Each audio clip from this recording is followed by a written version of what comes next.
Welcome. Episode 500, and I think it's 16. Okay.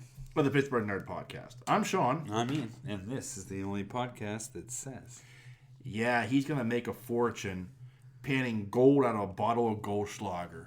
Shot by shot by shot. Oh, wow. Yeah.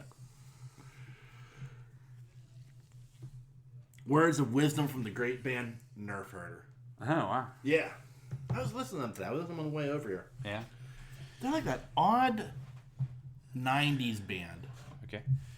I think their first album came out in like 94, 95, something like that. And they're not grunge.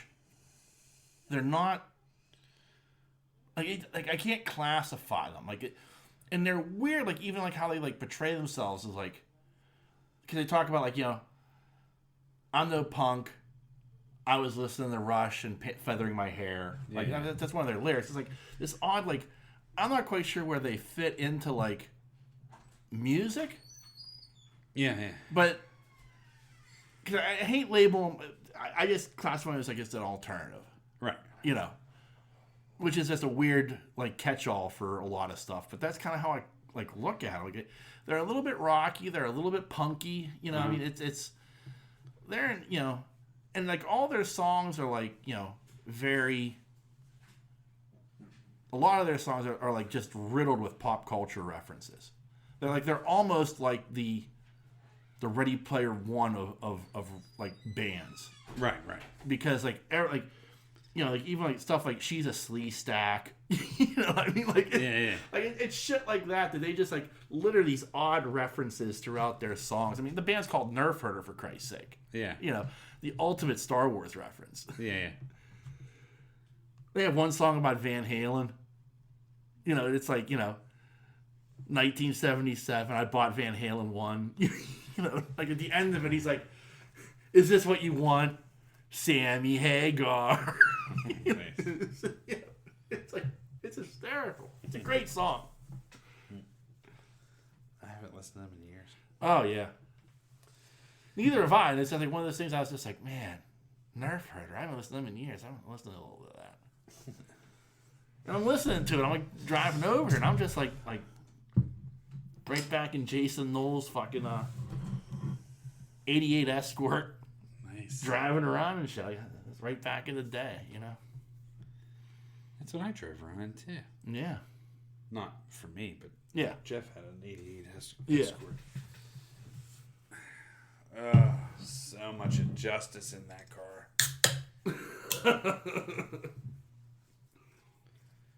The album. Yeah. Yeah. So much. Or the speakers couldn't handle them. You know, Oh, so yeah. Back in his hand. I'll never forget that. Never forget cruising around that Escort listening to that Justice. Crazy. Anyway. So, anyway. So how are you, sir? I'm a little tired, I'm sure. but I'm good. Yeah.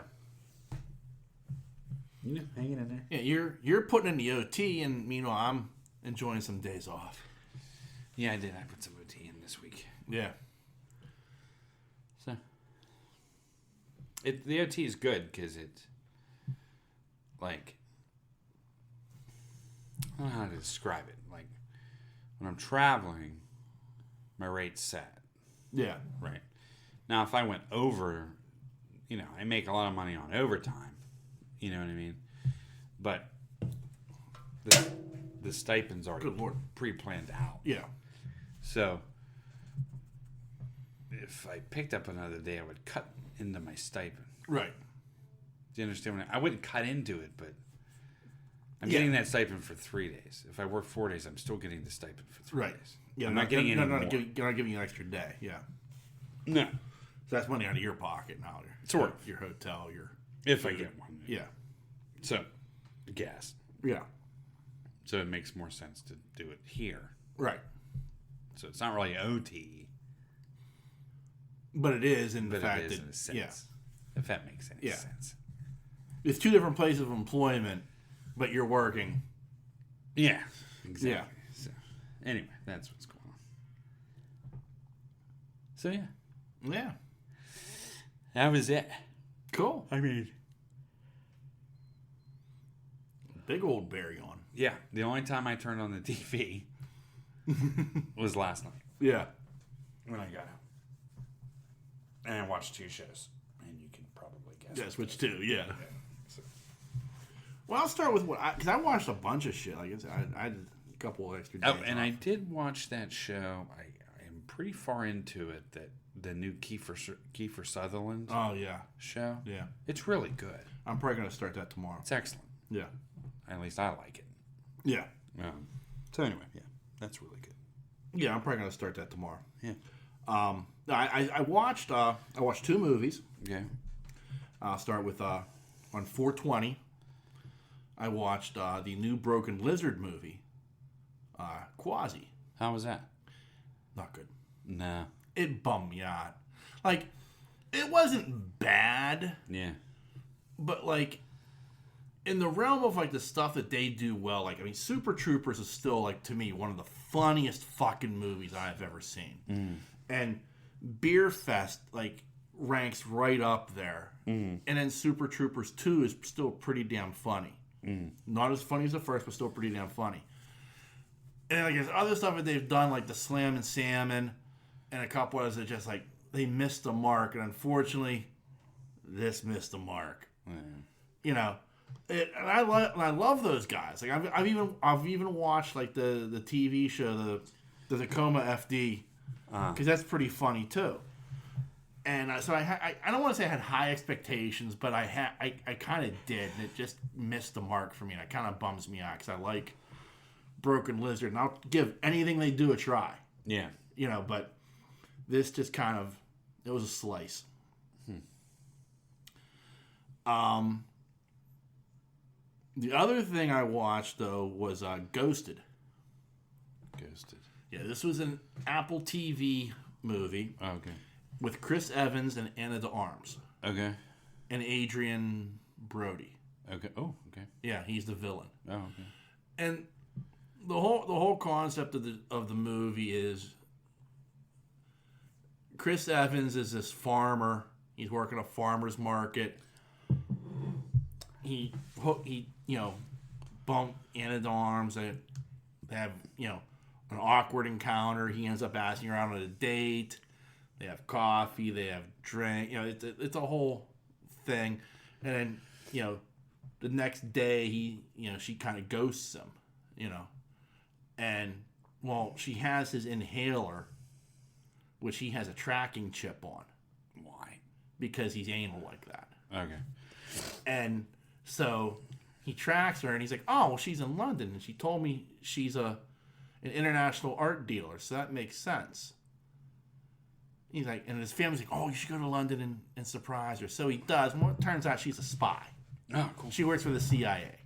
Even better. Okay. Yeah, and so it kind of takes that True Lies concept a little bit and turns it on its head with her being the spy and Chris Evans, who you would think would be the spy, but isn't. That's perfect. He's not. Yeah. So it wasn't bad. Like, it wasn't great. I enjoyed it. I got a few laughs out of it. There were some moments where I was like, well, this is complete and total bullshit. Yeah. But you let it go because it's a goofy movie. And if you have Apple TV, I'd recommend it. Cool. Like you said, I enjoyed it. And Adrian Brody's good as the mustache twirling villain. Nice. Good. Yeah. Evans is Evans. You expect nothing less. And Anna de Armas, I like her a lot. Yeah. I've seen her, the first time I really she caught my notice was in No Time to Die, the James Bond movie. Mm-hmm. She has a great scene in there as a Bond girl who's more than just your typical Bond girl. And, it's not like she's just like, oh, James. Yeah. She got a thing going on. And, I was like, she's very good. And I've seen her in a few other little things here and there. And I'm like, okay, yeah, I like her a lot. So she was very good in this. Okay. So, I highly recommend that movie. I do not recommend Quasi.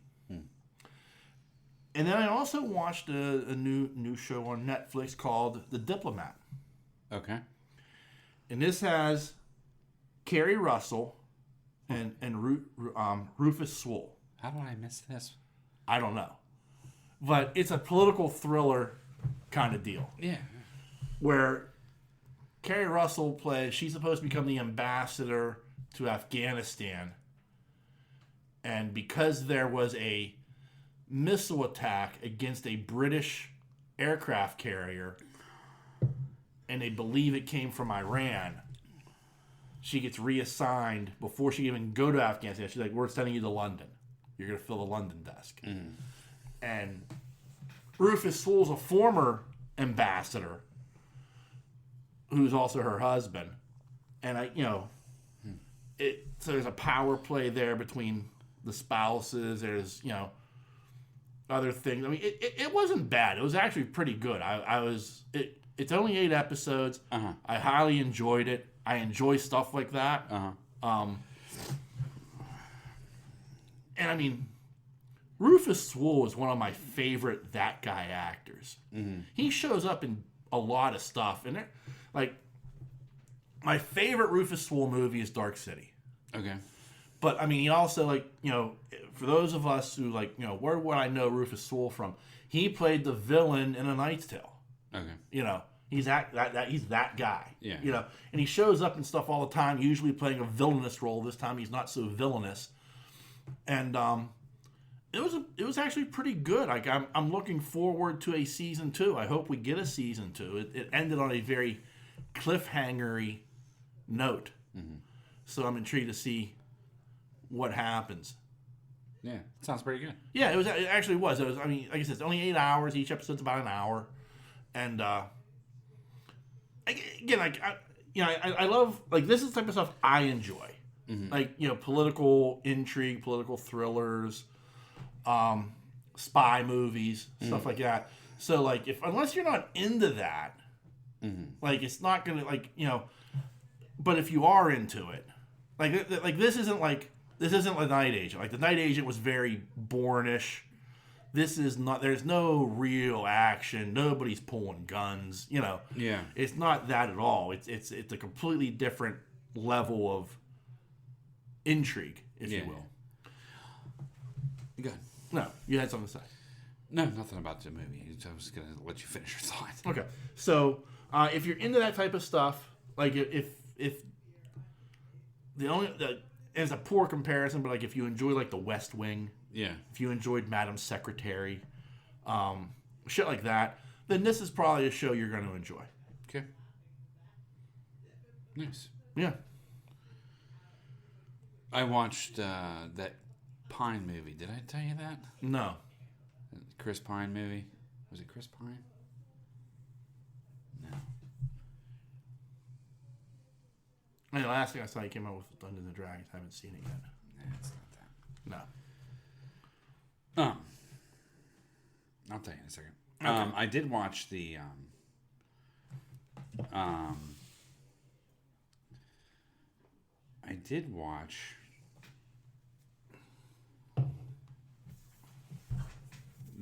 the new Adam Sandler movie. Oh, the one with Jennifer Aniston? Yeah. Yeah. It's pretty good. Yeah. Yeah, I mean, it's funny. It's Sandler-ish. Yeah. But it wasn't... I mean, it had some dumb shit in it, but it kind of...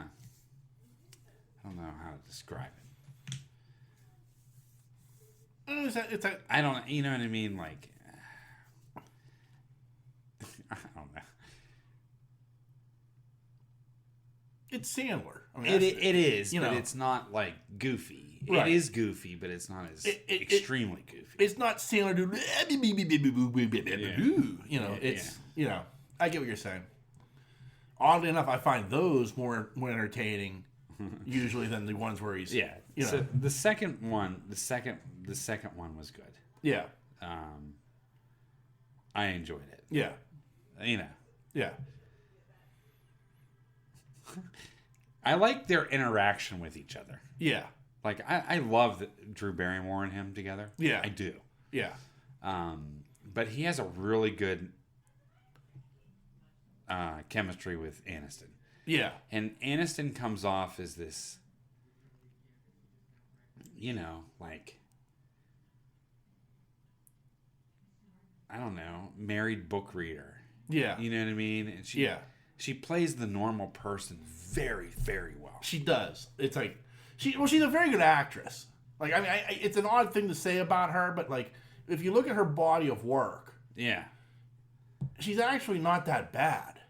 Yeah, like, you know, and she can pull off a larger range than you think she can. Like, you're right. Like, she can play like the doting housewife, right, very well. But then she can also play like, you know, the filthy stripper. Yes. You know. Yeah. Also very well. You know. So I get what you're saying. Like, you know, you don't expect that from her, and like, you know, and like the stuff she does. I mean, you think about, like, she did that, you know, that comedy where, you know, she was the filthy stripper, and then you know, the Bad Bosses movie where she's like, you know, just damn near raping her employee. Right. You know, like. And he's like, I don't want this. Like, it's Jennifer Aniston. What the fuck is wrong with you? You know. I don't know if it was Chris Pine or not. It wasn't. Wait.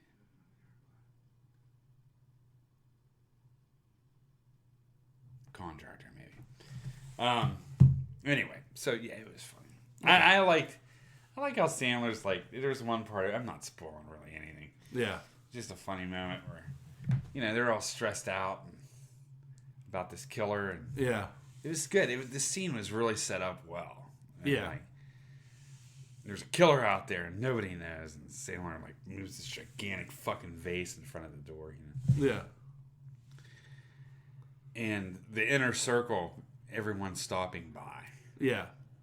Do you know what I mean? Yeah. And so he has to keep moving this fucking vase out of the way.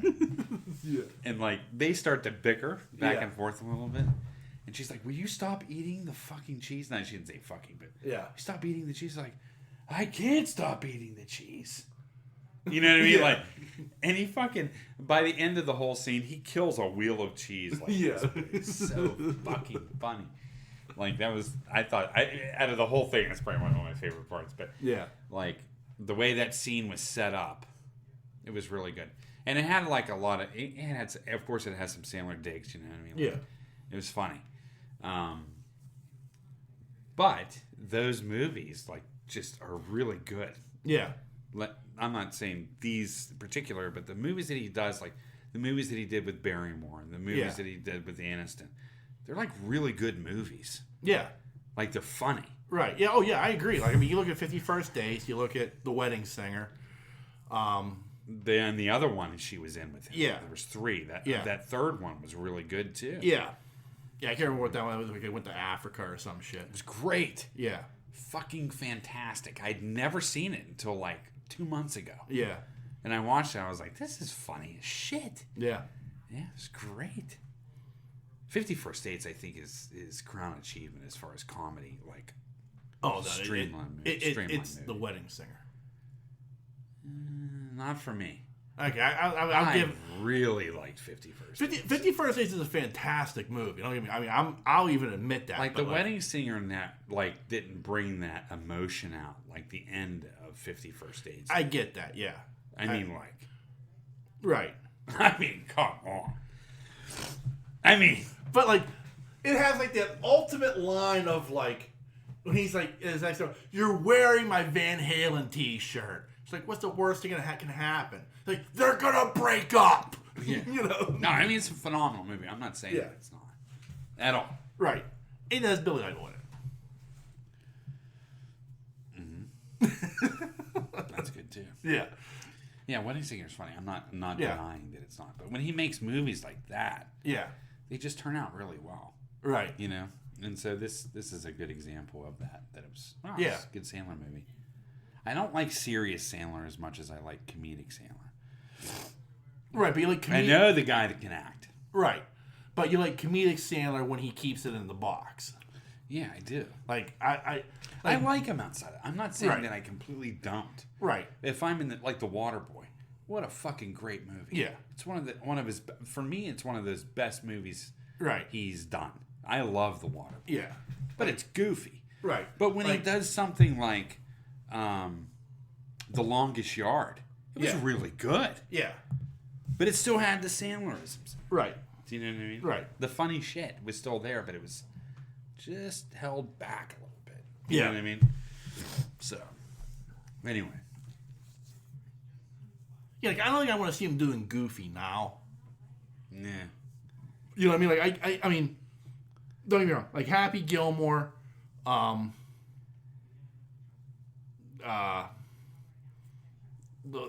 hockey player turned golfer. I can't remember. Is that Happy Gilmore? Yeah, it is Happy Gilmore. Fuck, what's the first one? The one where he has to get back to school. Yeah. I don't remember. Billy Madison. Yeah, that's it. Billy Madison, Happy Gilmore. That was him young. Yeah, you know what I mean. But even it's one of my all-time favorite comedies, Airheads. Oh, Airheads is great. Yeah. Oh, that's one of the funniest fucking movies I think ever. the three of them were in that movie: Frasier, Sandler, and Buscemi. Yeah. Crazy. Yeah.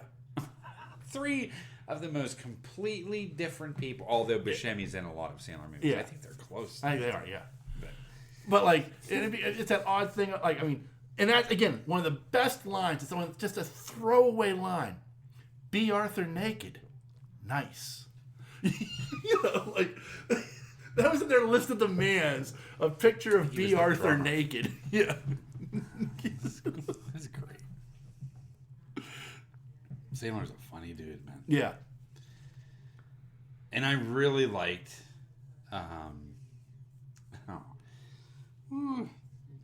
the one with him and Chris Rock and fucking Grown Ups. Oh, the first one was so good. It actually was. The second was horrible. The second was horrible. The first one was fantastic. Yeah. And that had a lot of Sandler stuff in it. And it had a lot of ad-lib. You can tell it was ad-lib because he was fucking laughing when he was saying half the shit to the crew. You know what I mean? Yeah. But man, was it good. It was. Like that whole Ave Maria part and the funeral part. Yeah. That was them breaking down completely. Yeah. Yeah. No, for real. It was. Yeah. You know what I mean? Well, yeah. But what I like about Sandler is, which I really truly appreciate about the dude, is he brings a movie in. He takes care of his friends, put it that way. Oh, yeah. And, you don't see that. That's not that's pretty rare in today's world. I can even say... I mean, he takes care of his friends. Down to 10 Second Tom or whatever. Yeah. Do you know what I mean? He's in every single one of his movies. Right. And, I'll say this. Sandler's even responsible, and he's not even in the movie. But he produced what is, I consider, one of the funniest fucking movies ever made. That's Grandma's Boy. And that's one of his boys. He wrote the movie, and he gave him a shot, and he produced it. Grandma's Boy, I will go down in one of the funniest movies ever. Ever. Oh. Crushes me. My dad thinks it's one of the funniest fucking movies ever made. Yeah. I mean, for Big Chuck to be like that movie comes on, that's he's just done. Yeah. You know. But I mean, just taking care of your friends like that. Yeah, it's just you know? Yeah. I agree. And even his friends get bigger parts. You know what I mean? Like Schneider. Yeah. Chris Rock really probably doesn't need right Sandler, but they're close. Yeah, but I think he also he produced Deuce Bigelow. Did he? I think so. Yeah, I'm sure he did. I think that was a Happy Madison production. Happy Madison. Yeah. I wonder if he did. Did he produce the? I wonder if he did that. What's the big guy? Big guy's name? Kevin James. Yeah, Kevin James. I wonder if he produced The Zookeeper too. I'd have to look. I don't know. He might have. But yeah, it's just every time there's a Sandler movie comes out, I'm gonna watch it. Yeah. You know. Yeah. I'm not in love with the originals, just because I just get sick of them. I don't know how to explain it. So maybe it's just Billy Madison I hate. I get your point. Like, it's the oddity thing of me of like I like stupid comedy. Yeah. Like I like, so to me, like, particularly like Billy Madison is just like, it's so funny, but it's like when he sees the penguin, like, oh, I see how it is. By all means, proceed. Yeah. You know what I mean? Like, yeah, but I get tired. He called that shit boop. You know, and stuff like that just like, to this day, just makes me just... And the scene with Farley, where he stops and he looks up the teacher's dress, and he's like, that Veronica Vaughn's got an amazing ace. You know? You know, and all this like... I thought the coolest part in the entire movie... No, swear. Okay. I thought the coolest part was when they had the recess thing, or some kind of I don't know, it was a field trip. Yeah, they were on the field trip. Yeah. And all the... And he yeah. pissed his pants. Yes. Yeah. And he pissed his pants on purpose to cover for that kid. Yeah. Yeah. It's like, pissing your pants is cool, you know, and they all start pissing their pants. The old lady's like, well, pissing your pants is cool, then I'm Miles Davis. Yeah, it's so fucking cool. I was like, that's the best thing I've ever seen. But Yeah. those are the touching moments. And Yeah. as dumb as it was, Yeah. it was really cool for him to do that. Right. And just like when he gets the kid, and it's Jon Stewart. Oh, yeah, yeah. Daddy's Boy. That was a great That is a great movie. But then he comes out with Little Nicky. Yeah, little Nicky's such a tank. Oh, it is. It's But- not the turd. You know, but God, that was a good movie. Yeah. Not Nicky, but Yeah, oh, good. Daddy's Boy, yeah. yeah. Oh, that's the one that crushes Big Daddy. you. Big Daddy, yeah. That's the one that crushes you. Yeah. Like, you know, like when they're taking the kid away, and I can't remember what he was saying. I won't piss my pants, or whatever. I was just, I'm done. What? I can wipe my own ass. Yeah. I can wipe my own ass, yeah. Yeah. Oh, that crushes me. So like he comes out with he writes this brilliant stuff Yeah, and you just see it in these movies. It just comes out. yeah, Like there's a lot of that in 50 First Dates too. yeah. You know, I don't know. It's just I don't know. I just enjoy Sandler. The later Sandler, I guess. Maybe it's just Happy Gilmore I hate. I think maybe because I saw it so many fucking times that Yeah, I get that. I just couldn't anymore. Yeah. We were talking. It was funny. I was working with this older woman tonight, and Ellie knows her granddaughter Okay. because Yeah. she dances at the dance school, Right. and so I was playing a lot of like. I started the day off playing like I put on YouTube, and I can just play videos. So I started off the day with some Duran Duran and stuff like that. Then I switched over to some stuff she liked that I knew she liked. And I was like, this is for you, Kath. And I put on fucking Sister Christian. And she was like, oh, I like this song, you know? And I was like, I love Sister Christian. That's a great song. And I was like, do you remember that? And I could not remember the movie. And I was going to ask you. With Molly Shannon. Is that Molly Shannon? No. That's Molly Shannon, yeah. I can't remember the name of the movie. I can't remember the name of it either, but that was like based off of a Saturday Night Live character. Yeah, but did you see the movie? Yeah. When Superstar. Farrell, yes, when Farrell shows up on the bike. Yeah. And Sister Christian hits. Yeah. And I was like, oh, it's perfect. Yeah. It's like perfect. Yeah. Like the movie's not even that great. The scene is great. Yeah. You know what I mean? And it's the end. Yeah. You know. But yeah, I played that for it. was funny. And I played the outfield, Your Love. Oh. I played all kinds of shit. Yeah, I went down that rabbit hole. I went down the 80s rabbit hole, rock hole. Yeah. You know what I mean? Like, little Bryan Adams. Yeah. Played a couple Eagles songs. Later on, Eagles. Yeah. So I went that sort of like that. I played Uptown Girl. Yeah. Yeah. I don't know. It was a good day for... We only played Doo-Wop Joel. So anyway, yeah, that was...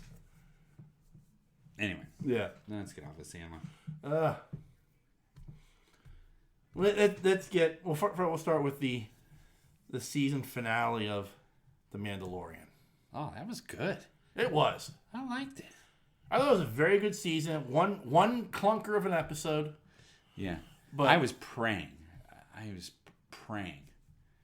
that the armorer, yeah, or whatever, was not going to be a spy and betray them. Yeah. As I was like, oh God, she's the one. Yeah. You know, she's the one, and she didn't. No. I was like praying it wasn't her, because I mean, like, not that I'm in love with that character or anything. I just didn't want it to be her. Yeah. I get know that. what I mean? Yeah. But she looked badass, fucking fighting in the middle of the air. I was like, oh, you God. And that whole aerial shit. Oh, that shit was badass. Oh, man. That was one of the best fights in Star Wars history. Now, I'm going to say this. Was some badass stuff going on in that show all throughout the show. Yeah. Like, it was incredible, right? Yeah. Mando's fight sequences through the gate. Yeah. I was done. Yeah. I was like, dude, this is fucking like Obi and fucking going for Darth Maul. Yeah.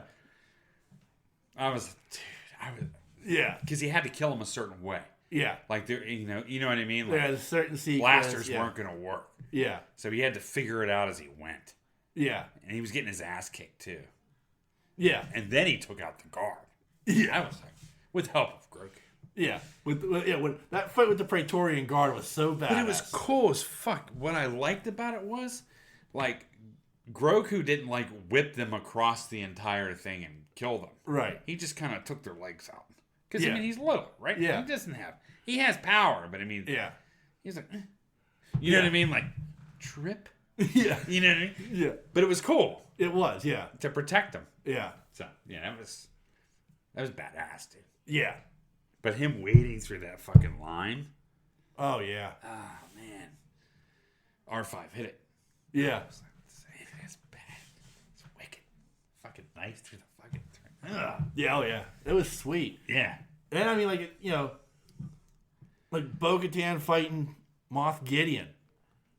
I was just like, oh, man, I'm like hanging on every second of that fight. Like, you know, you knew what was. And then, like, when he destroys the Darksaber, I'm just like, I don't care. Get him. Fuck him up. You know? And, like, at the end, like, I mean, like, Grogu, like, just going full badass. Out. Yeah. But it was, like, subtle. Yeah. It wasn't, like, overbearing. No. And it wasn't, like, you didn't, like, when Grogu did something, it was like, oh. Yeah. You know what I mean? It was Right. just, like, very natural. Right. Does that make sense? Like, Yeah. He's protected Mando and his Right. new friend. Yeah. You know what I mean? That's what you do. Yeah. You know? And so it was very natural, but that barrier field that he created was wicked. Yeah. I loved it. I was like, wow, that's cool as fuck. You know what I mean? Yeah. So there's a lot in this episode I liked. There was a lot in the episode I liked. It was just action-packed from beginning to the end. Yeah. And then, like, you know, the ending, you get, like, a nice tie-up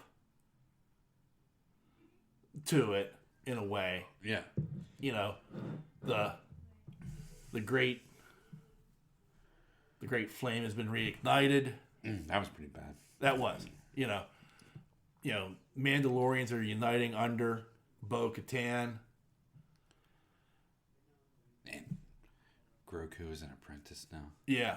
And he's And adopted. I thought that was cool. It was. The adoption thing was like, I'm not gonna lie, I kind of rolled one. I sallied up a little bit. Yeah, I'll admit it. like, I was like, man, oh. man.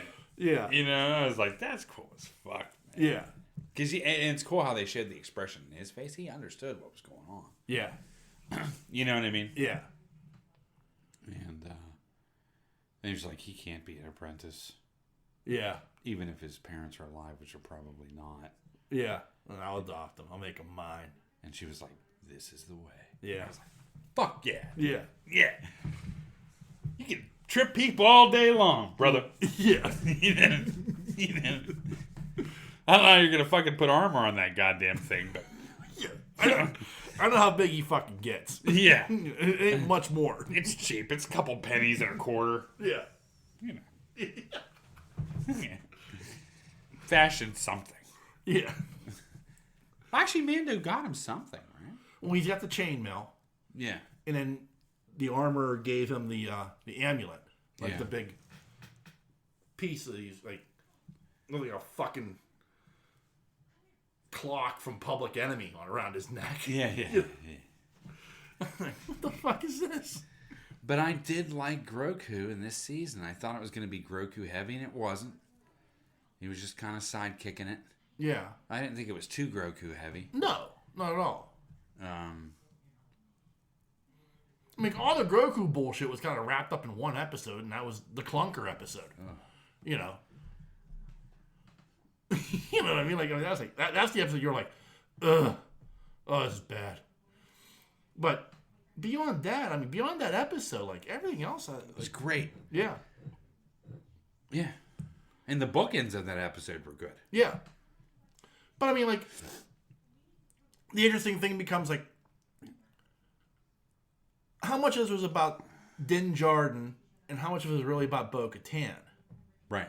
You know, and I mean, don't get me wrong, I love Bo-Katan. I've expressed my love for Bo-Katan, you know, going back to the Clone Wars and everything else.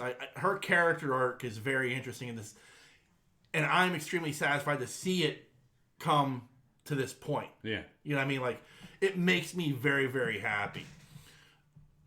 But, like,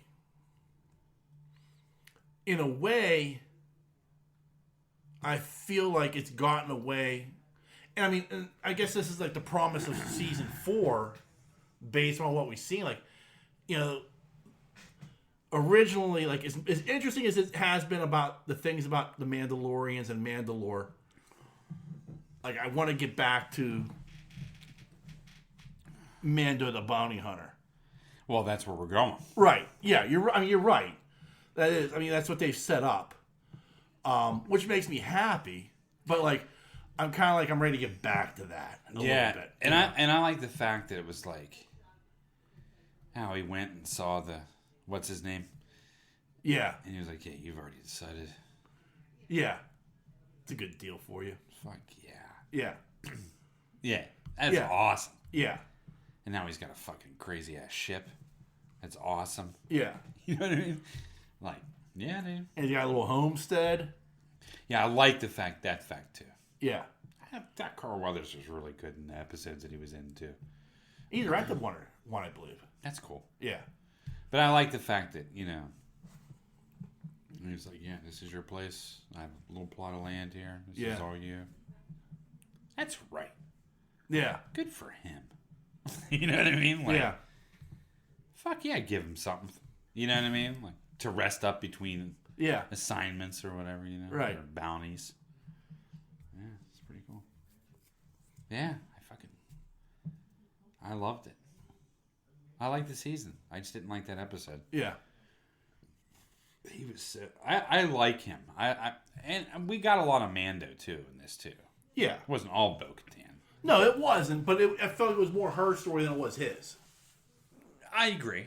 You know what I mean? I agree. But he was part of that story. He was. Right. I mean, the episode before, when he does that whole, you know, your story is not yet written and I will serve you until the end of it. You know, like, oh, shit. Yeah, well, the end of it's next episode. So don't... Yeah. Yeah, but still, like, you know. But, I mean, that was a cool moment where, I mean, But that was actually pretty cool. It was. I mean, that was like another one. I was just like, oh shit, because he just dedicated his life to her. Yeah, and it was like that thing though. Also, like she needed that buck up. Yeah. Like at that moment, she was like, "We're fucked." Yeah. Like, no, we're not. And I like the fact what she said. She was once the Darksaber was broken, she was like, "It's all of us together." Yeah. Which is corny in a sense, but at the same point, it makes sense. Right. That's a statement that she was making that they're back. But at the same time, the one person who could fix that motherfucker was in the trailer for Ahsoka. Yeah. Yeah. At the very end of that trailer, there's a droid. Okay, that droid is the lightsaber master for the Jedis. Okay, and he's voiced by the great David Tennant. So there was an episode where like these younglings they had gone to a mine, they had found their kyber crystal, and now they were on this ship with this droid who was assisting them in putting their lightsaber together. You have to visualize it. So the one motherfucker in the entire galaxy that can help in fixing that what's left of that dark crystal is that guy. In Ahsoka. Yeah. Oh, that's cool. So, I mean, there's a possibility we could see the Darksaber return. And I liked what's his name in it, too. How they brought out the IG-88. Yeah. That was cool as fuck. Yeah. Mando did that. He was like, just gotta do something for him. Yeah. I need that head. How cool was that? Yeah. Yeah. So all in all, it was good, man. It was. It was a very good season. The finale really tied things up and set you going forward. I also thought the season did a good job of, in its own way, that second to last episode, like with the Shadow Council, really setting, okay, here's what's going on. This is what Ahsoka's going to be getting into. Yeah. You know what I mean? Like, there is something more to it, and I think Mando is going to be showing up there at some point as well, based upon his new role. Oh, yeah. Yeah, for sure. Man. I just like this series. Yeah. Oh, yeah. I agree. I think it's so funny how, we churned and churned. Me too. I was part of this as well. Yeah. They're making a Boba Fett series. Oh, they have to make a Boba Fett series, We remember how long we were like, yeah. Well, we weren't really, but we were like, but he was such a sub character, but he had this crazy appeal. You know what I'm talking right, about. like he's always it's almost like a cult. He's been that character that everybody's in love with, but did really nothing. Correct. Yeah. And so, he had 10 lines total in all movies. Yeah. And he was a clone. Right. But at the same point, the original. Yeah. It's just so funny how, we were pining. I was kind of pining. I wanted to see a good Boba Fett series. But people were pining over this. And Mandalorian is what they've done with Mando is 100 times better than what they could have done with Boba Fett. Yeah. Do you know what I mean? Yeah. So, I don't know. And then I was going to say, Boba Fett's not even Mandalorian, but neither is Mando. Yeah. You know what I mean? He's not true Mandalorian. Right. But,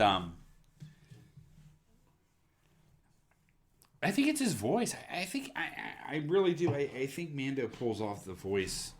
What's his name? Pulls off the voice very well. Yeah. Sort of that monotone. Yeah.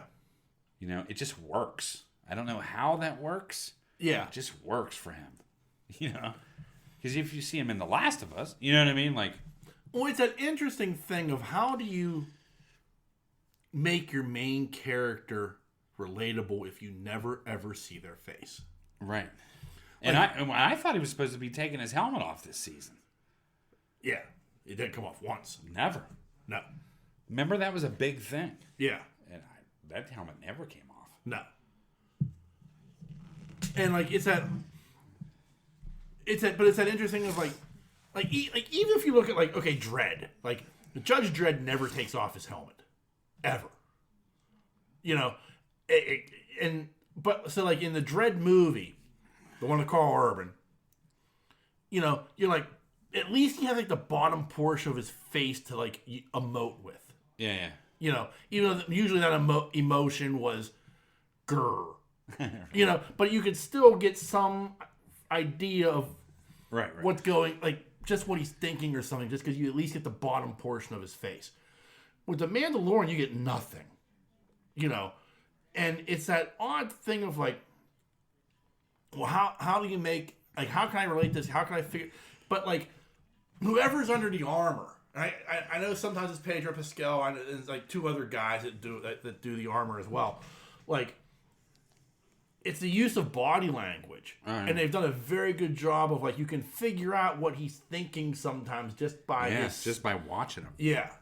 And, so, yeah, I mean, you add to that the voice acting of Pedro Pascal, and even though it's a I don't want to call it monotone, but it's a smooth. Yeah. You know what I mean? Like, he doesn't emote emotion up or down. Right. Very often. Like, it works. It does work. It really works. Yeah. And, like, it's almost, like, even the subtle, you know what I mean? Like, that head shift, And it's really good.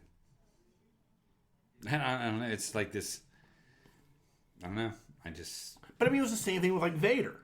Like, how do you work Vader? How do you get Vader to work? That was James Earl Jones. Well, but that was both of them. That was also... I know. I know. I know. I know what you're saying. But on those Star Wars episodes, not the new ones. Right. Not this new Vader. Right. Right. But those old Star Wars, he was very stiff. He always was. Right. But like at the same time, like I think back like to how many times did you see this shot? Yeah. Like vampire. Yeah. You know what I mean? I mean, he had about as much movement as Michael Keaton in a Batman outfit. Correct. But at the same time, there were, like, at the beginning of A New Hope, like after he makes his entrance, which by the way, the most iconic entrance in all of movies. Ever. But I mean, ever. When that motherfucker shows up, you're like, oh shit, But like when he's interrogating, Captain Antilles, and he's like, tear the ship apart, and like I mean, obviously James Earl Jones' voice is relaying the anger, but the guy on the armor, he's doing his shit too. You're like, oh man, there's a lot of body here, and like even like you're a member of the Rebel Alliance, and you're a traitor. Take her away. It's like there's that point he does. Like right. you're just like, oh, okay, yeah. There are certain things Vader does, like from like the way he stands, like those moments, like the one at the Empire Strikes Back when the Millennium Falcon gets away. Yeah. And he just stands there like with his hands behind his back.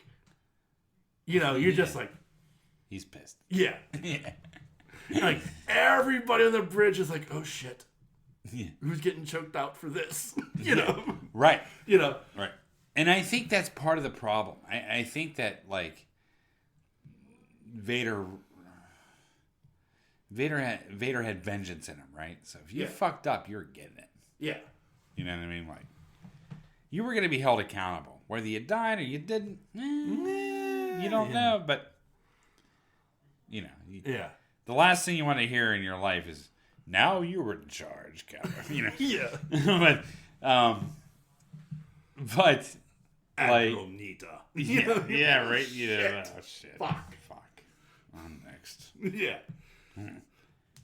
Your fly's undone. Boom that shit up. He's coming. Fuck is wrong with you? He uses the Force. But that's the thing. It's like, and I think that's where they got it wrong with Kylo. It's almost like they were trying to portray, like, what's his aftermath.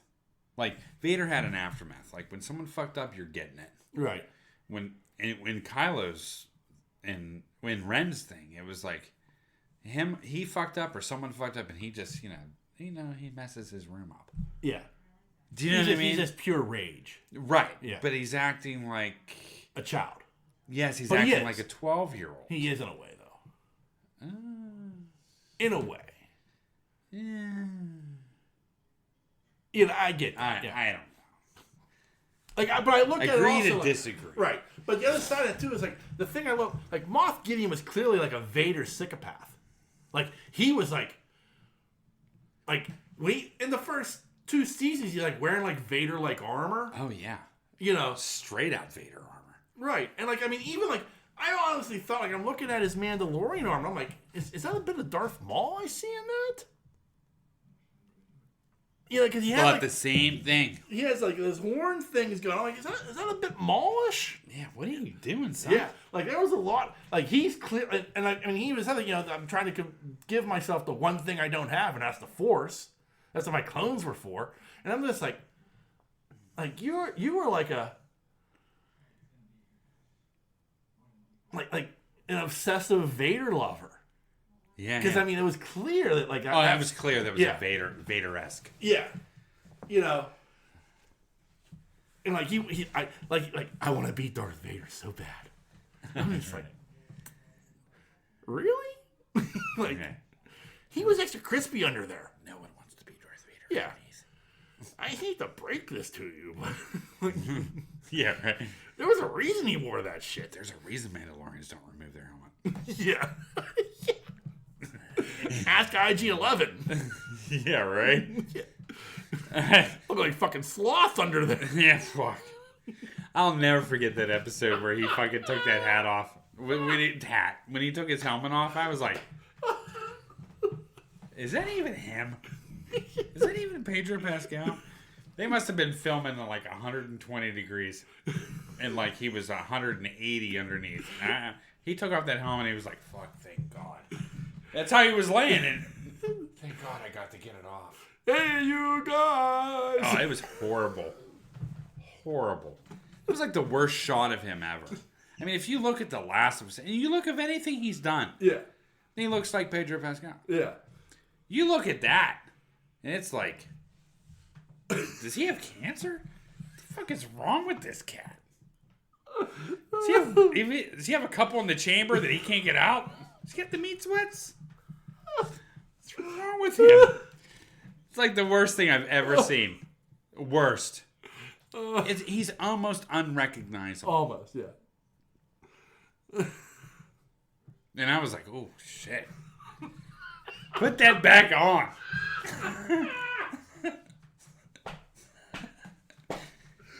You gotta put that helmet back on, bro. You're scaring the kids. Like, that was horrible. I don't know who made that decision, Kathleen Kennedy. But I mean, like, that was bad. I mean, that was rough. That's not who you want. That's like, that could have ruined your series. No, really.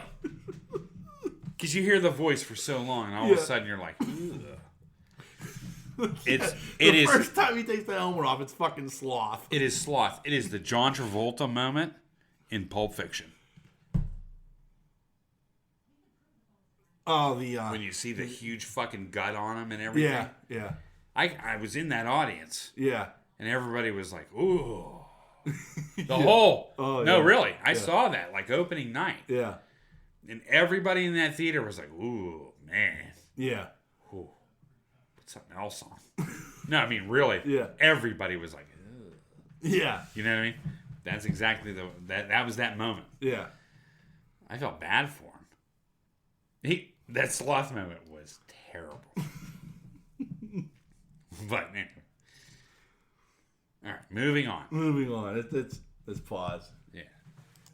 All right, so the last point I want to make about the Star Wars universe. Okay.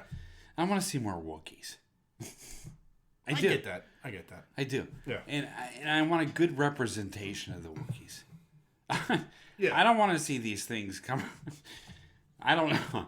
I don't know what I witnessed when they were rescuing those Wookiees, but I was like, I don't want to see Lumpy and Itchy from the Christmas special. no. No. They look like a bunch of hairy sleestacks coming out of there. Well, I mean, those Wookiees should, because, I mean, they probably had mange, and they were in a mine, and, you know. Some of them were just bad. Some were just bad. I get that. I mean, Chewbacca looked majestic amongst those movies. Yeah. Do you know what I mean? Right. Mange. That was bad. That was the only bad thing. If I was going to criticize that movie. Better Wookiee representation. Yeah. Yeah. Okay. That was rough. Yeah. It did. It looked like starving Bigfoots. It was just bad looking. But again, like, I feel like it's what they were supposed to look like because of them being slaves. Yeah. You know what I mean? get it. The other side of that, though, is, like, I would like to see... I don't know how, like, from a dollars and cents standpoint, like, how much that would run. But I would like to see, like, I don't want to say a Wookiee series, but, like, something, like, more involving Wookiee culture. Yeah. Like, you know, we got that look at Kashyyyk in Revenge of the Sith, and, like, that's enough to pique my interest as to, like, what else is going on there. Yeah. You know what I mean? But, you know, not enough that I want to see Itchy and Lumpy from the Christmas special ever again. Never. You know? Yeah, right. You know, yeah. I don't want to see, you know, filthy perv, Lumpy or Itchy, whoever it was, like, you know, watching the rodent belly dancer. You know. Yeah. Creeper. Anyway. Moving forward. Yeah. On to the main event. I never thought I'd say that. Yeah. But the series finale of Star Trek Picard. Oh, man. Chef's kiss. Yeah. Oh. Oh. And it was tense. It was.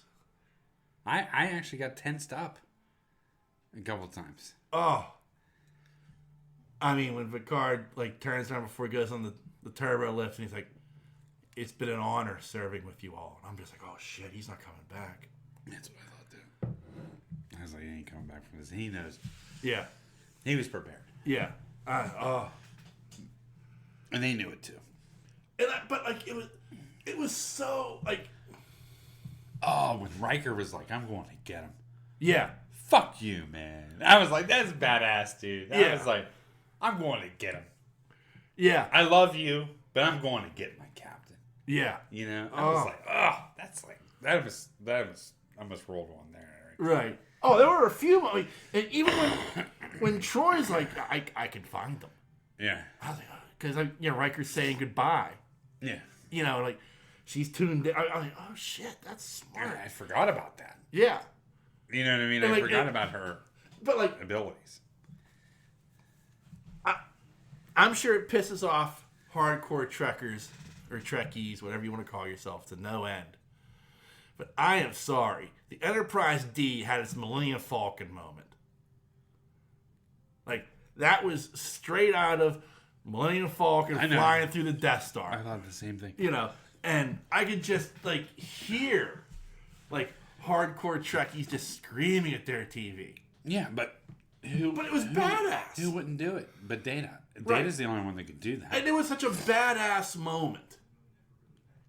Like, there were a lot of like, when they were like, yeah, we need to make a run, and, you know, Crusher's on the weapons, and, like she just, like, pinpoints everything. And then, like, I'll turn around, like, I've been up to some shit.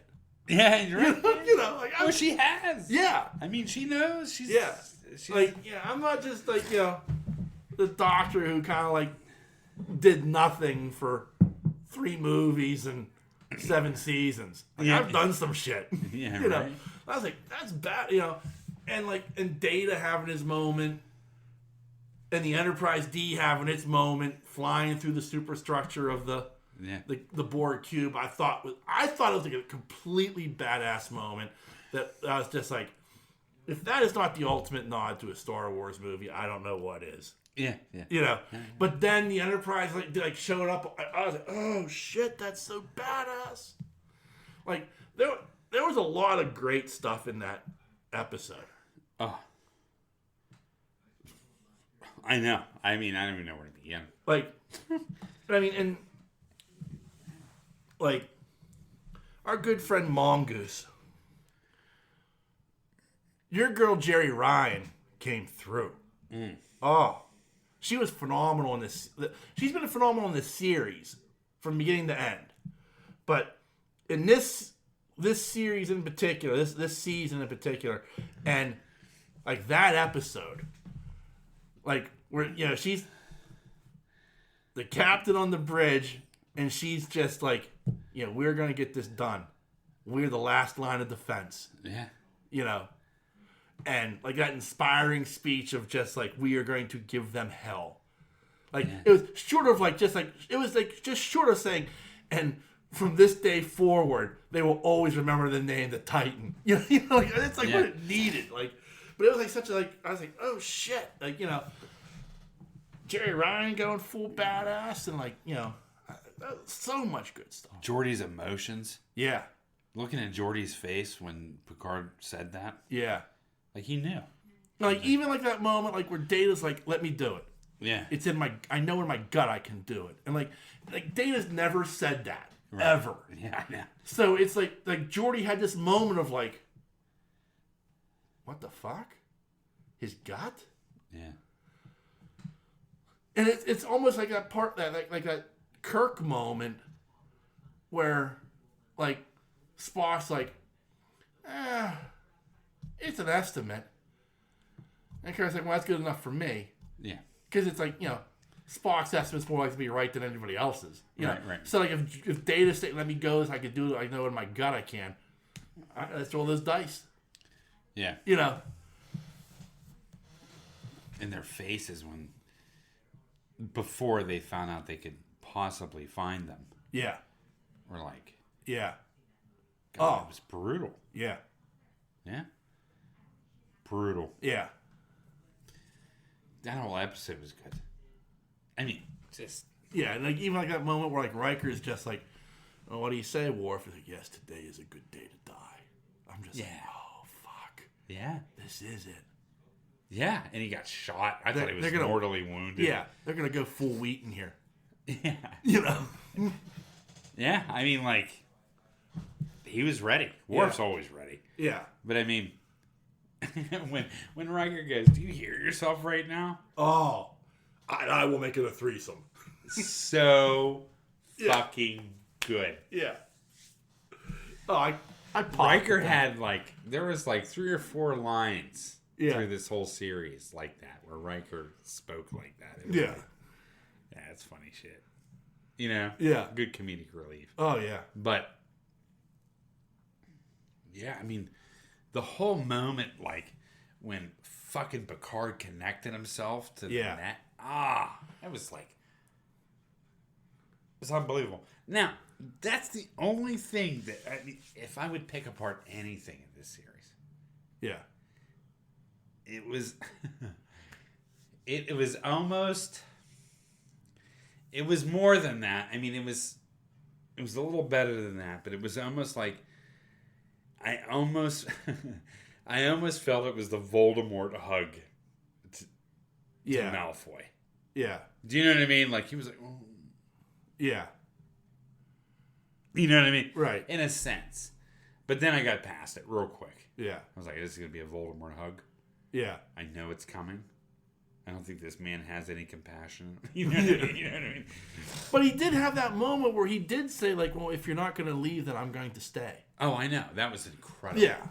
That was and it was that thing of even before he jacks himself in, he's like, I've spent my entire life running from this. I said I would never do this again, but for my son, it's worth it. And he, jacks himself into the collective. I'm like, oh shit, you know.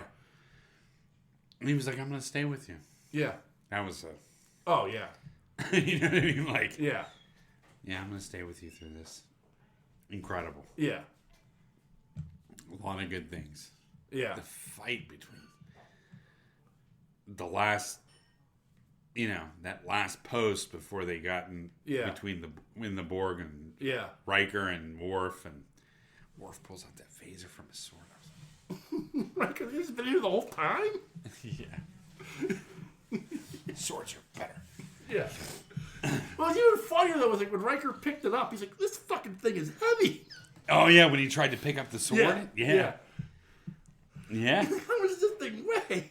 It was great. Yeah, that was a great moment. Like, I liked that the two of them were together. Yeah. During that. Yeah, I mean, everything was placed like very well. Jerry Ryan was placed well. Yeah. On where she needed to be. Yeah. She didn't need to be in any of that other shit. No. She needed to be where she was at. Right. She had a purpose. Right. You know what I mean? Yeah. And Raffi and like everybody had, like it was very it was very well distributed. Yeah. Between what they were supposed to be doing. Right. Their individual missions. Yeah. You know? Oh, so good. God, it was good. Yeah. I agree. And that's the way it should have ended. You know what I mean? Like, that's the send-off. Right. That's the... But even like the little bits, like at the end, when, first off, the last moments on the Enterprise D's bridge, like with Geordi, Riker, and Picard, that was, touching. Yeah. But Shut her then, down. yeah. But then, when they're like, we know you're not a fan of fanfare, but like, and there it is, like the Titan's been rechristened the Enterprise G. Yeah. Yeah. I was just like, oh, that's so badass. And it had that classic look. You know? It had that classic look from the movies. Yeah. Like... As they're rising above it, and they're... Like, it was like straight out of Star Trek 4 at the end of that, when Kirk's like what? They're like, well, what do you think they're going to give us? And McCoy's like, oh, probably some garbage scow. And, Sula's like, I'm hoping it's the Excelsior, which was supposed to be his ship. Mm-hmm. And he's like, I'm hoping Kirk takes it. I'm like, oh, man, that's a... Wow. But then as they kind of like... Everything clears. There's the Enterprise A. The old Yorktown rechristened the Enterprise A. I was like, oh, yeah. Even that nod to Chekhov. Oh, yeah. Oh, man. Yeah. I was like getting a little emotional there. Yeah.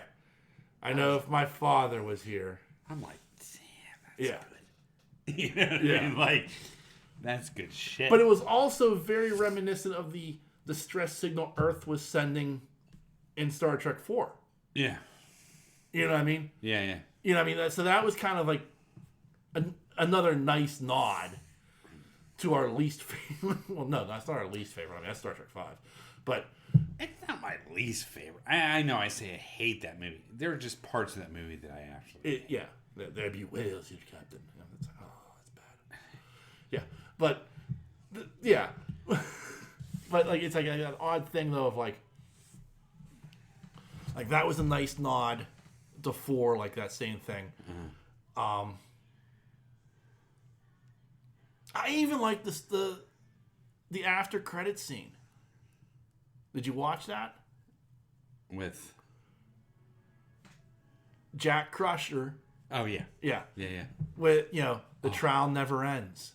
Yeah. I was like, I mean, that tells me that they're doing something. Yeah. Like everyone's like, you gotta do Star Trek Legacy, I'm like, and don't get me wrong, it would be completely badass if you give me, 7 of 9, Raffi, and Jack Crusher, plus the rest of that crew, which I found LaForge's daughter, like that whole crew I found very interesting, and I love to see, I'm gonna miss the Vulcan, the bald Vulcan she was a badass, but like it was like this thing of like, man, like there's a show here.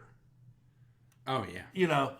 And now there's the Enterprise G. Now you got and then you give me that stinger at the end with John DeLand saying, the trial never ends. Yeah. I'm like, Okay.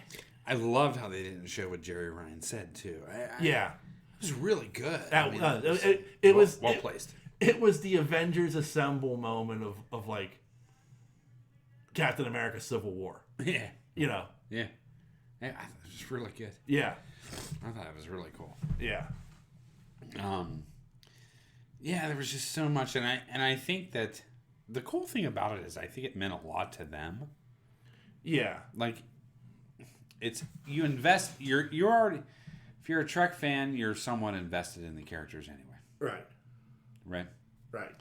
And with this, it just made it that much better. Yeah. You know, right. It's like with Crusher and what she can do, and Worf, right, showing who he is. Yeah. And they made that very apparent during this whole series. Yeah. Like, it wasn't Worf having a baby or a zit or yeah, doing something here or whatever. Yeah. You know what I mean? It was Worf being Worf. Like, yeah.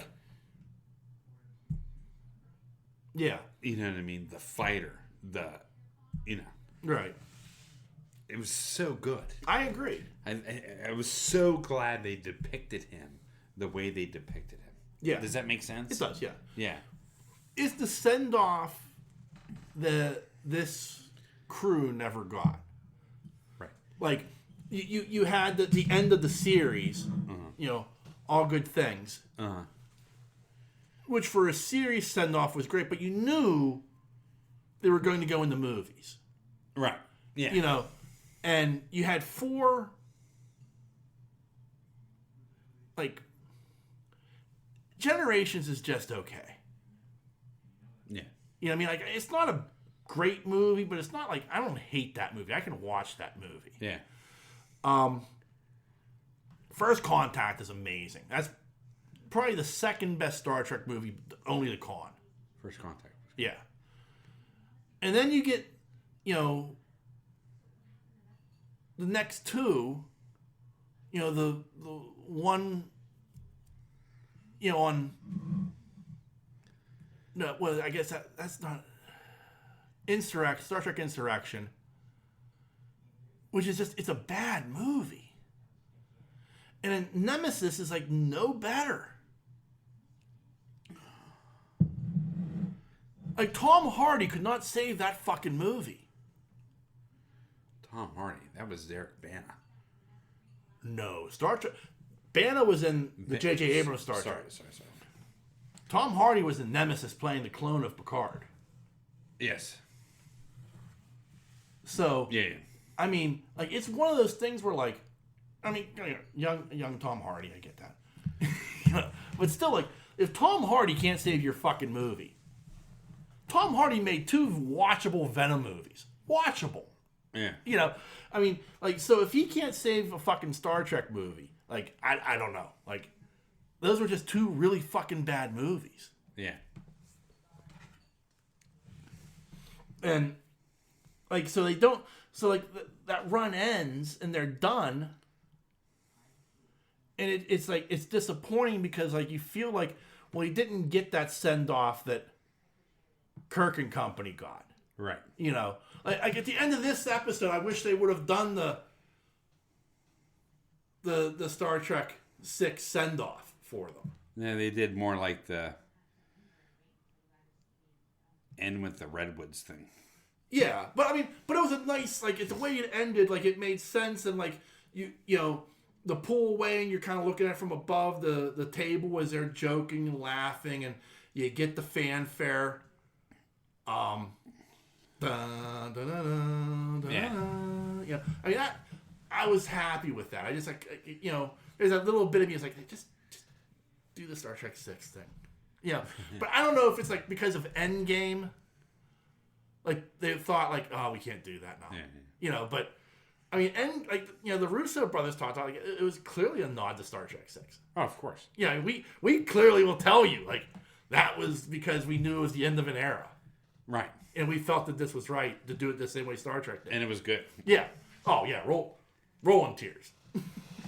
you know. The way they did it was really good. Yeah. You know, with the... Yeah. Similar to the Marvel introductions. Yeah. Yeah. Yeah. It's good. But... the end of that Star Trek series, when they signed their names... Yeah. It was amazing. Yeah. It was. Yeah. It was amazing. It was. So, I mean... at the end of the day, like, I mean, this third season was so fucking good. I agree. There wasn't a stinker among the episodes. No, not even close. Like, it was 10 straight episodes of tension. Yeah. Like, every episode had you on the edge of your seat. It did. And I loved... I love Picard's son. Yeah. This guy is... like, I am looking forward to more... like, Jack. yeah. Like, if you're going to give me another Enterprise... if you're giving me Star Trek Legacy, or whatever you want to call it, you know, this... like, you've set it up brilliantly, and you have a cast that I'm already very much invested in. Right. You know? Yeah, you do. It's a good launching point. It is. And it's something that stays, like, in, like, that era. So now you have, like, well, you would have had 3 separate eras. You'll have, like, pre-Kirk with Strange New Worlds, which, by the way, that trailer looked fucking fantastic. I didn't see it. It was at the beginning of Picard. Okay, well. I don't know. I missed it. But I'll check it out. Yeah. And you have Discovery wrapping up next year in, like, the far-flung future. But you have, like, you know, that's still like that, for lack of a better term, the present that we've kind of been in for a long time with Star Trek. In the end of, like, what would be, I guess, the end of the 24th century, beginning of the 25th century. Yeah.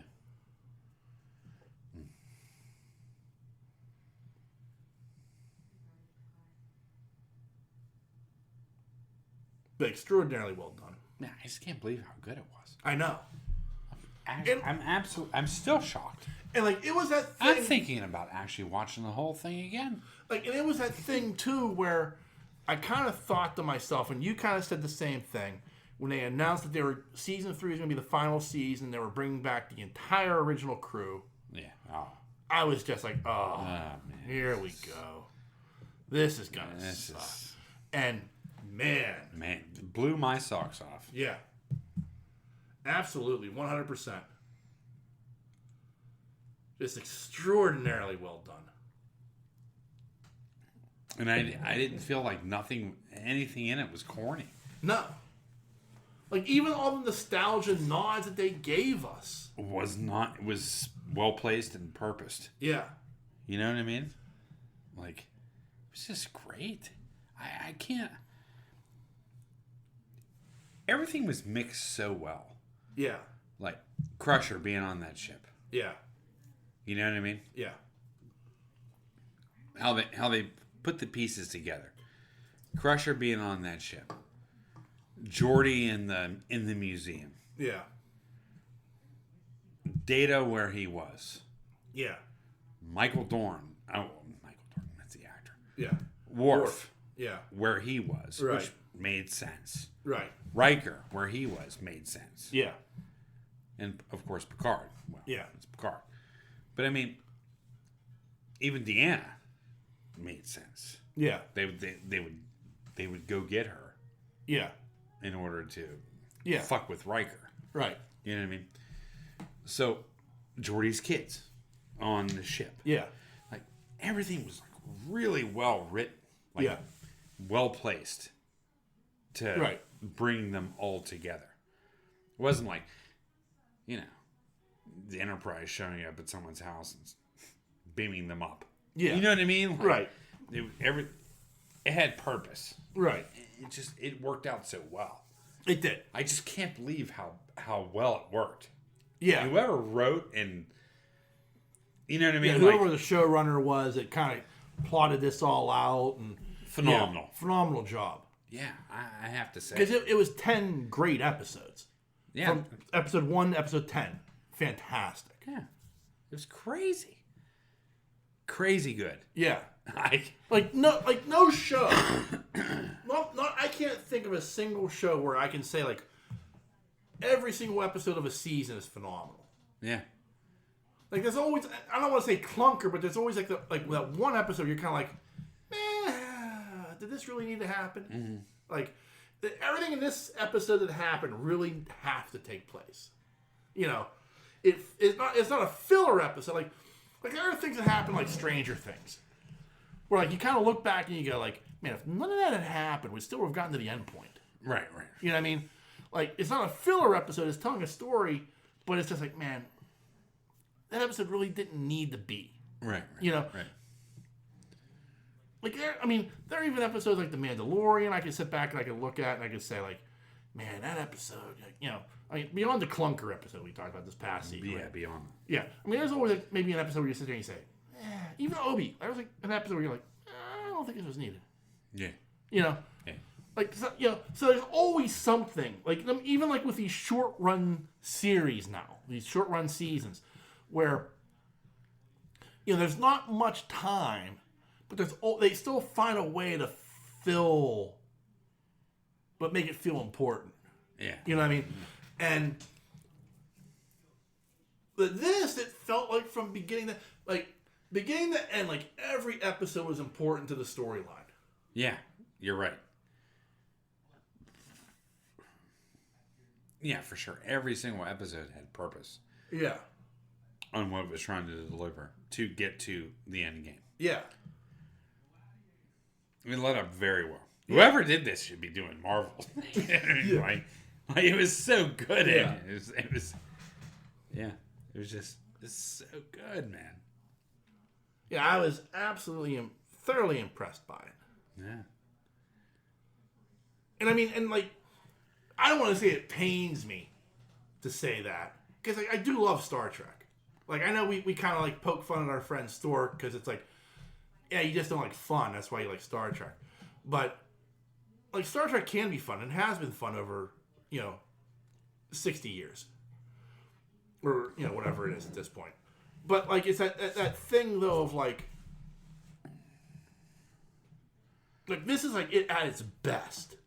At its absolute best. This is what Picard season 3 was. Yeah. Agreed. Like it's fantastic storytelling, fantastic science fiction, just extraordinarily well done. And visually it looked good. Yeah. It did. Space battle. Yeah. Like there was never a moment where you went, ugh. Running through the turrets, blasting like that. Yeah. It was awesome. It's like, yeah, that's what should be happening. Yeah. That's what I've been waiting for. Yeah. Like that, there's that phenomenal moment. And it's like when Ro Long, when her shuttle explodes and she takes it towards that ship's nacelle. And takes that to the nacelle. And like there's that moment where I'm like, man, this is Star Trek. Come on. Because it's on fire. The nacelle's on fire in space. I'm like, come on. Yeah. This is Star Trek. But then, like, as the ship kind of like a horror villain, like, rose back up, like, with the nacelle on fire. It was like Michael Myers, like, sitting up. Yeah. You're like, oh, shit, she's not done yet. We need to get the fuck out of here. Yeah, I mean, like, with and it looks so good. And she was a phenomenal villain. Yeah. Oh, yeah. The Changeling, yeah. The Changeling. Yeah. Unbelievable. Unbelievable. Con-esque. Yes. Like, not just Con-esque, but the way they wrote it, it was like... Right. Like... It made sense. The backstory that they showed. And the whole song. It was almost like a horror movie. Right. But, like, it was like a thing of, like... Outside of Khan, like, who's the next great villain in Star Trek movies? Like, the closest you get is probably the Klingon in Star Trek 6, the one quoting Shakespeare. Yeah. Chang. Yeah. played by Christopher Plummer. That's what I was trying to think. Christopher Plummer. His Klingon was, phenomenal. Yeah, he was fucking great. Yeah. Yeah. But I mean, that's as close as you get to a great villain in Star Trek. Right. This is she ranks up there with the great villains. And it's not that it's a hard list to penetrate, but after that, it's like you got Khan, you've got Chang, you've got the Borg Queen. She was good. Yeah, in First Contact, Alice Krieg as the Borg Queen was amazing. And then you have her, the changeling from Picard season 3. And I mean, I guess it's not a hard list to get on, but when you get on it, you've done something. Oh, she's done something. I mean, like even Cumberbatch's Khan, I'm not all that impressed with. No, not at all. I wasn't at all. And I love Cumberbatch, but yeah. And when I thought, well, he's gonna be Khan, this should be interesting. I'm like, oh man, they kind of fucked that up. Yeah, they fucked up. Yeah. Not that it should have been The Rock or anything, but no. But yeah, I know what you mean. But she was unbelievable. Yeah.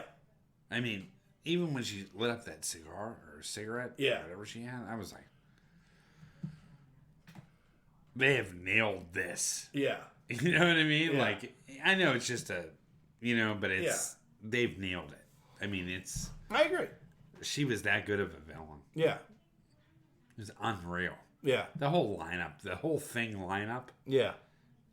I say thing, but the whole lineup when she was like, I'm going to execute one of them. Yeah.